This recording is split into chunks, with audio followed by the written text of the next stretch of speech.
حاجتين ملهمش أمان، الفرامل بس طبعاً. ونسبة كبيرة جداً من الحوادث بتحصل لأن الفرامل مش بتكون بالكفاءة المطلوبة. وانت كمهندس صيانة وبيجيلك عربيات كتير فيها مشكلة في الفرامل، تعالى أقولك على أهم الخطوات اللي تخليك تعرف المشكلة بسهولة. أول خطوة أساسية هي فحص سماكة التيل، ولازم السماكة تكون فوق الحد الأدنى الموصى بيه من الشركة المصنعة، عادة بيكون أكبر من 3 مللي، ولو السماكة أقل يبقى لازم تبدله قبل ما الحديد يحك في بعضه، لأن ده اللي ممكن يسبب تلف كامل للطنابير وزيادة في تكلفة التصليح. راجع مستوى زيت الفرامل، لازم يكون ما بين علامتين المينيمم والماكسيمم، ولون الزيت الطبيعي بيبقى أصفر فاتح، ولو غامق أو بني يبقى محتاج تغيير، لأن امتصاصه للرطوبة بيقلل من كفاءة الفرامل. افحص أي تسريب حوالين الفرامل حتى لو بسيط، هيأثر على قوة الفرملة.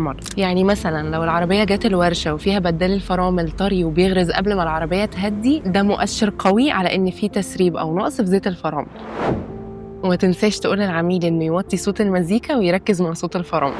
ولو عايز تتعلم كل ما يخص هندسة السيارات وتعرف أكبر مراكز الصيانة بتشتغل إزاي، ادخل على learning.vip واختار قسم الأوتوموتيف.